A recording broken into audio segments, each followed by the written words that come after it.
Good evening to the best community on the internet.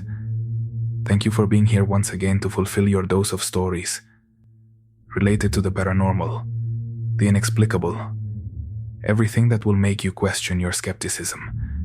Because everyone, believe me, everyone, reaches that point at some time. So, the time has come to turn off the light if you're at home. If you're on public transport, close your eyes for a moment, even if you miss your stop. If you're driving, well, don't do it, and especially if you want to be safe and you're driving at night. If you hear a voice, a breath in the back seat, don't turn to look in the rearview mirror. Just drive home.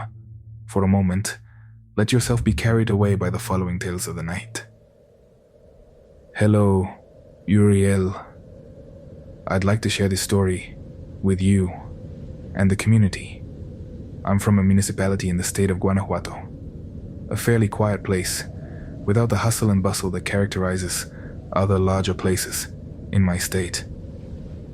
My job is in another municipality, quite far from my house, but I like it, I enjoy it, and I don't do it badly. I'm a forklift operator, and I've been told that for my age, I'm already quite good at my job, fast and very precise. And in fact, that led to my company proposing to send me to support another plant on the country's border. That seemed very good to me, and I was happy and excited about the idea. It was the first time I would go so far, and, above all, the first time I would travel by plane. I was super happy. Never. I truly never imagined that this trip would become the worst experience of my life. I always considered myself a rather skeptical person, and paranormal topics generally only made me laugh. I couldn't understand how people could still believe in these things in 2024, until that day. The damn day when, without knowing it, my perception of everything around me, of everything that is possible or not, would change very drastically. Once I arrived at my workplace, I dedicated myself to it from Monday to Sunday non-stop. I wasn't spending any of my money. Practically all my salary, along with overtime, remained untouched in my bank account. I was very happy. I was delighted. And to be honest, the first 3 weeks passed with total normalcy. I worked all day, and when I arrived at the apartment where I was staying, I only did so to shower and sleep. Everything was normal until that day. When I was about to leave, I realized that a colleague from the night shift didn't show up. No one wanted to stay to cover for him. All the people from the morning shift responded with a resounding no. The absent person from the night shift was exclusively dedicated to arranging the yard, which functioned as a warehouse for finished products. The only detail is that on the night shift, there's only one forklift operator. Him, since there aren't many maneuvers to perform during those hours. Generally, we left everything in order before leaving. I didn't understand why no one wanted to stay, as in my company, overtime is paid quite well. So, I offered to cover for my colleague, and the supervisor, without thinking, said yes. He even said he would treat me to dinner. And well, I was happy as could be. When everyone was leaving, another forklift operator approached me. A man in his 50s, with more than 2 decades working in the company. He said to me, "Hey young man, there's a reason why no one wants to stay for the night shift, and I would recommend that you don't do it either. Hector, the night shift colleague, who didn't come, doesn't care, because he's already used to it. And besides, well, besides everything, he's crazy. That's why he doesn't get excited about anything anymore. But it's up to you. We're leaving now because it's getting dark. Take care, and when you finish arranging things here, go over there to the entrance with the guards so they can keep you company, because pretty strange things are going to happen here as soon as night falls." I didn't pay much attention and started working. As I said, I saw all that as nonsense. It was midnight, and I had already finished the job. There were still 3 hours left to finish the shift, and I parked the forklift in a dark corner so they wouldn't see me watching videos on my cell phone. And so, 2 hours passed, watching funny videos like those that appear on Facebook, when suddenly I felt something hit the forklift cabin in the back. I turned quickly to see what that blow had been, but there was nothing, just meters and meters of yard dimly lit by the streetlights. I didn't know what to think, and attributed it to a squirrel, as they were very common in that yard. They were a plague. I continued with what I was doing, when out of the corner of my eye, I saw someone running between the stacks of material that were illuminated by one of the yard's streetlights.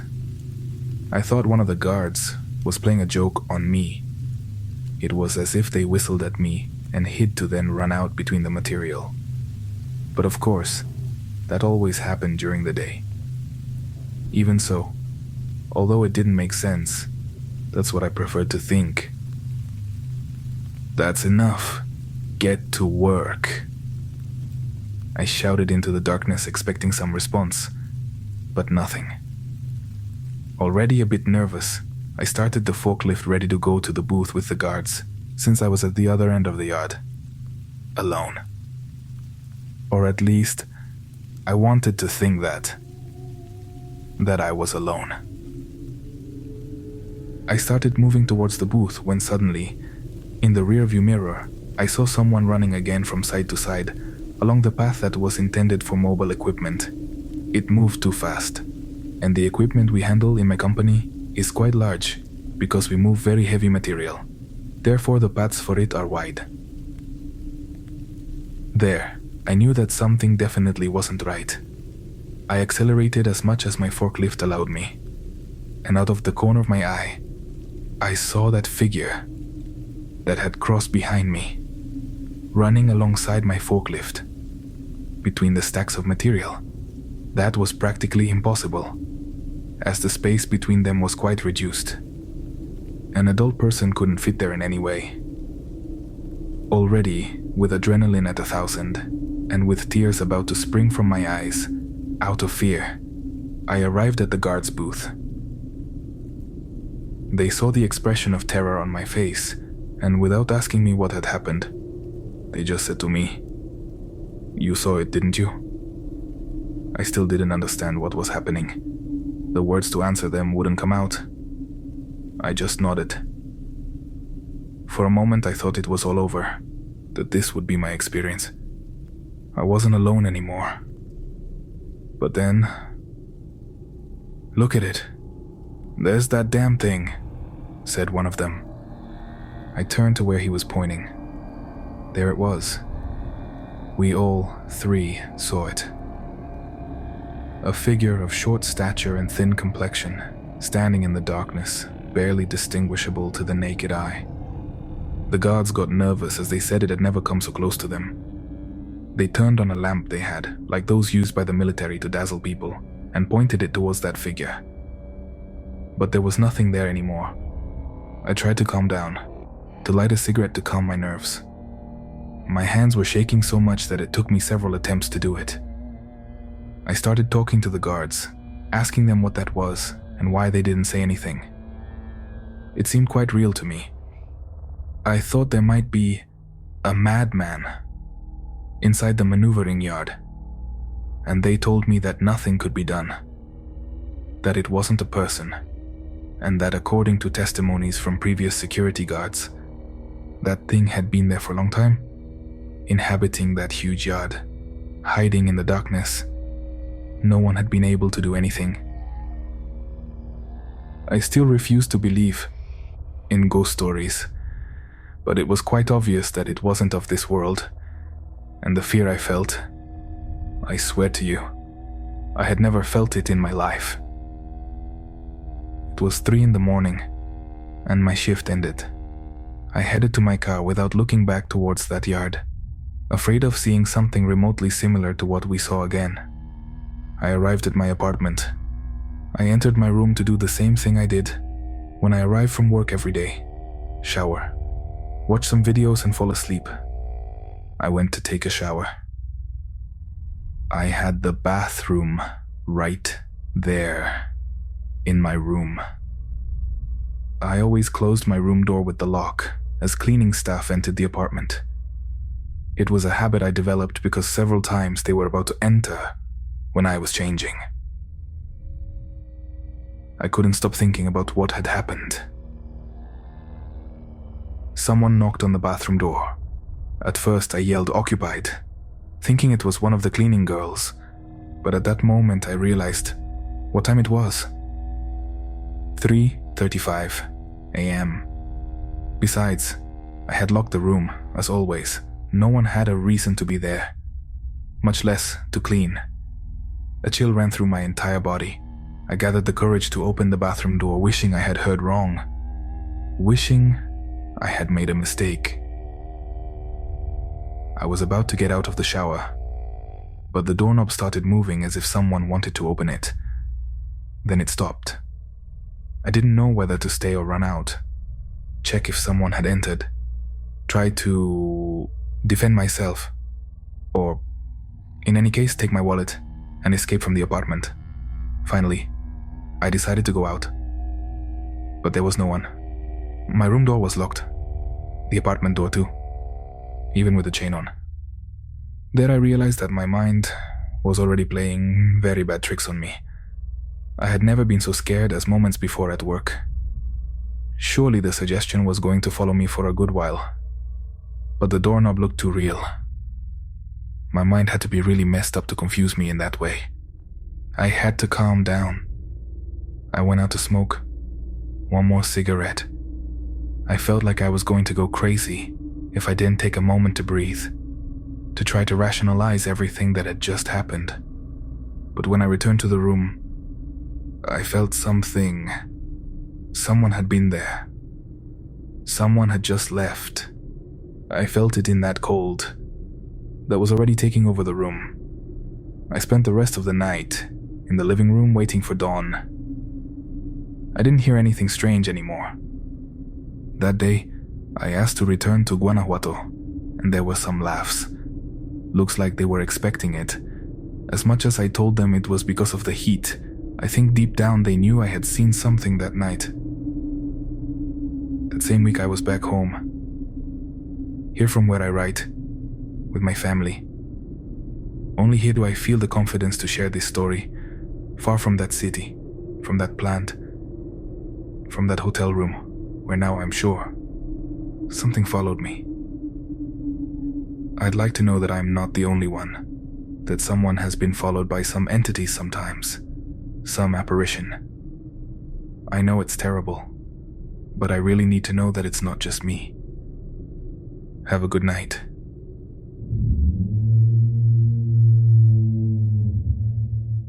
Hello to the community. My name is Cynthia, and I'm from San Luis Potosí. For years I've been listening to tales of the night.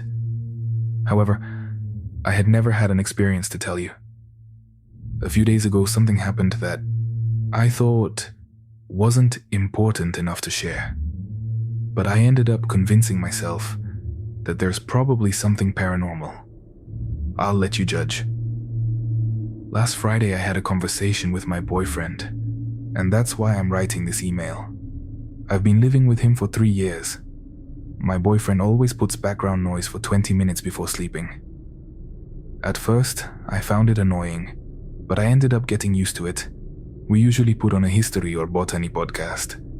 Anything but horror stories. My boyfriend doesn't like them because they scare him a lot. About 3 weeks ago or so, I woke up in the middle of the night because I heard something strange in the room. When I opened my eyes, I realized where the woman's whisper I was hearing was coming from. It was my Alexa device, whispering. I thought it was the background noise my boyfriend had put on, but then I also heard it laughing. That had never happened before, and the truth is that it was quite strange. I thought I was still asleep, that I was dreaming, so I lay down to go back to sleep peacefully. A couple of days later, I told my boyfriend about it at breakfast. As a curious detail, He told me how could I believe that Alexa would do something like that. Something that could scare me. That I should stop thinking about those things. He was so firm that I even thought he had gotten upset. I told him that I was aware that most likely I had still been somewhat asleep, and that's why I let it go. But as I told you, last Friday we had a conversation. We were having dinner with some friends when I told them about what had happened to me with Alexa. The whispers, the laughter. I told them that my boyfriend hadn't believed me, and we all started laughing, joking. Except for my boyfriend, who became very, very serious. Then he told me the following. The truth is that I didn't want to tell you because I don't even believe it myself, because I don't want to scare you or scare myself too much. But that day when you heard the noises, I woke up too. You were sitting on the bed. You were whispering something that I couldn't hear, like talking to Alexa. I think you realized that I woke up because you turned to look at me and your eyes were red. The only thing visible in your eyes was red, as if they were full of blood. I wanted to let it go, convince myself that it had been my imagination, that I was dreaming. But then you told me what happened to you. And it coincided, and I prefer to say that I didn't believe you, because doing so would also be believing in what I saw. We all fell silent upon hearing that. No one knew what to say. It's been a long time since I experienced something strange, let alone something paranormal. In fact, for a while now, I decided to always look for the logical side of things. However, for this, I really don't have an explanation yet. I hope it ends here, that it stays here, and I don't have more to tell you. Taking a pause before moving on to the last story, we remind you to subscribe wherever you're listening to us, so you never miss any new episode. It's time to continue with one more story tonight. Hello Uriel and Tales of the Night community. I send you a big greeting and thank you for reading me. I consider myself one of your oldest followers because I've been listening to the stories for many years, since they came out on YouTube, and now I listen to them on Spotify, and also when I go on trips, recurrently, or when I work from home late at night. The story I'm sharing has been a long time coming, but due to work issues or other reasons, I haven't been able to finish writing it. But here it goes, with special dedication to my dad, Chucho, and my brother Eric, who have been deceased for some years now, and who have to do with the story I'm going to tell you below. I'm originally from a magical town located in the northern Sierra of Puebla in Mexico. It's called Huauchinango. When I was a child, there was quite a lot of tranquility and security there. I could go out alone in the streets, play. Nothing ever happened. I remember going out to play with my friends in the late evening, among the mist, among the drizzle, to chat, to play, to go around the Zocalo, which were among the few entertainments we had, living in such a small place. And among the strange things my friends and I used to do was sneak into the municipal cemetery when it was closed. This is located in the center of town. There, we would play hide and seek among the tombs. I know it sounds weird, but we were kids of about 8 years old or so we didn't measure the danger.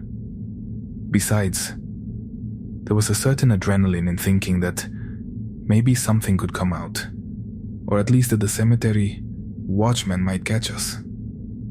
There weren't many times we did this, but we considered all of them very fun. Besides, we didn't leave the cemetery so late, since our parents would call us to go home for dinner. I was used to seeing tombs and cemeteries, so it didn't scare me. I lived a few streets away from another cemetery, called Colinas a La Paz, which only had the main gate at the entrance and was already quite deteriorated. It had no walls, and the few that remained were already collapsed or half ruined. That's why people would enter at any time. When passing in front of it, you already had a view of all the tombs and sepulchres. At that time, my mom was studying her nursing career and the school was located next to that cemetery, so sometimes she asked me to accompany her, and I could have a much closer, much more intimate view of that graveyard. My dad, Chucho, as I called him, my grandfather, was a strong man, of great character, who taught me many things that perhaps for most children, and even for some adults, are not the most common to know. He taught me to paint, fix pipes, and do electrical work. That is housework. I'm very grateful to him for having taught me so many things. And to this day, I still miss him. I still remember them with great affection. As I mentioned, my dad, Chucho, has already passed away. He departed due to the diabetes that afflicted him and cancer that came to him late in life. He left us when I was 12 years old. For me, his departure was very hard, but it helped me mature, suddenly, to move forward and be independent. He passed away on October 20th, close to the Day of the Dead festivities. Here in Mexico, as many people listening from abroad already know, it's customary to go to the cemeteries on November 1st and 2nd to decorate the graves with flowers, bring food to the dead, remember our loved ones, those who come to see us. The first year after my dad Chucho passed away, I wanted to fix up his grave, taking advantage of his anniversary and also before the Day of the Dead festivities. Since it rains here most of the year, you can imagine how the graves get. They look dirty, neglected. I didn't want him to look like that when the cemetery was filled with people. So one day, after the first anniversary, upon leaving school, I took several cleaning tools, some paint, a brush, and headed to the cemetery to do some maintenance on his grave. Luckily that day the sky was clear, so I knew I could work with complete tranquility, without fear of rain. I arrived at the cemetery around 4:30 in the afternoon. I entered, greeted the watchman, and then went straight to the grave to start cleaning. The tombstone was very damp, already without paint and somewhat worn, so I immediately got to work. By then, there were already cell phones with MP3 players, and I put on some low-volume music so I wouldn't feel alone in that part of the cemetery. It also helped to make me feel more accompanied, that I could see a couple of kids a little younger than me, playing chase among the graves. It reminded me of myself when I used to do it too. I assumed they lived nearby, or maybe they had come with their parents with the same idea as me, that they would be cleaning some graves. I don't know, but at least I had company. Time passed, quite quickly, but, as I mentioned, the apparent tranquility of listening to my music and the laughter of the children allowed me to finish my work satisfactorily. I knew that if he could have seen that, my dad Chucho would have felt quite proud of me. I finished around 6:30 p.m. It wasn't that late, but because of daylight saving time that ended in late October, it was getting dark earlier than usual. So seeing that the children I had seen playing were no longer there, I gathered my things and left the grave, but not before saying goodbye to my dad Chucho. On my way to the exit, I could hear the children running again. I managed to see one of them hidden behind a tomb, empty beside him, and he said goodbye to me, waving his hand gently from side to side. I returned the greeting and continued on my way to the exit. Upon reaching the main gate, I saw that it was already closed, and there was the watchman, as if waiting for me.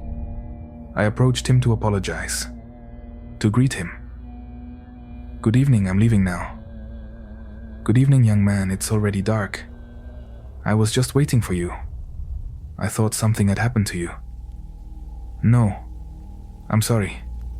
I got distracted and time flew by. I didn't realize. But you should see how my grandpa's grave turned out. Go when you can, I told him. I'm glad you finished. I imagine it must look very good. But you should be more careful here. Being in a cemetery during these dark hours must be a bit scary, right? He asked me. Well, at first when I arrived, I did feel alone. But then I turned on my cell phone with music and got to work. Besides, there were also children playing hide and seek nearby. That also made me feel better. When I said this, the watchman made a strange gesture, as if puzzled, and then asked me, "Children? What children?" Yes, some children are a little younger than me, about 10 years old. They were playing hide and seek and chasing each other among the graves. I think they must still be there, and their parents, too. It's just that on my way to the exit, I managed to see one of them who was still playing. He said goodbye to me, waving his hand. The watchman, still with a face as if I was telling him something nonsensical, replied, "Don't be scared, and don't take this the wrong way, but no one has come here with children. In fact, I'm communicating by radio with my colleague, who's on the other side of the cemetery. We saw all the people leave, and you were the only one left. We could hear you were around because of the music, and we decided to wait a little longer. And when we didn't hear it anymore, well, I came to the entrance." With an incredulous face, I couldn't believe that the watchman and I were the only ones in the cemetery. I asked him again if it was possible that some child had sneaked into play, that it must be something common, because even I used to do it. No, I don't think so. Not now. My colleague and I have to watch the cemetery because lately there's been a lot of grave robbing. According to the government, they're already planning to fix and rebuild the walls properly. But so far this afternoon, we haven't seen any children. You're the closest thing to one that came today. When he mentioned this, I felt a chill, but I decided to head home, walking. I said goodbye to him, but not before thanking him for looking out for me. When I arrived at my house, my mom was already waiting for me, somewhat worried. My grandmother, my dad, Chucho's widow, asked me if everything was okay, and I told her yes, to forgive me for worrying her. That time had flown by, while I was fixing up the grave, but that it had turned out very beautiful. We entered the house and my grandmother prepared dinner for me, with that love, with that affection that only grandmothers have. While we were having dinner, I told her about what happened in the cemetery, what the watchman told me. I told her about the children I had seen. She asked me if I hadn't been scared. I told her no, that I had felt very comfortable working, and when I was leaving, I could see one of the children who was playing, that I saw him say goodbye to me very warmly. I know that grandmothers are wise, and mine told me that they might have been guardian angels who were watching over me at that moment, but also that I shouldn't risk going to such places alone, especially at night, because many dark beings pretend to be good. But of course, they have other intentions. What my grandmother told me stuck with me deeply. But even so, with all her affection, she told me not to worry, that there would always be other angels watching over me. I'm grateful that everything turned out well that day. Whether they were angels or some other type of being, I still vividly remember the face of the child who said goodbye to me. And although it's been many years since I no longer live in Huachinango, even today, I try to go from time to time to fix up my dad Chucho's grave, which is now also my brother's grave, and where one day I too will rest beside them. Meanwhile, I know that at least the angels, wherever they are, continue to watch over me. Thank you for reading me.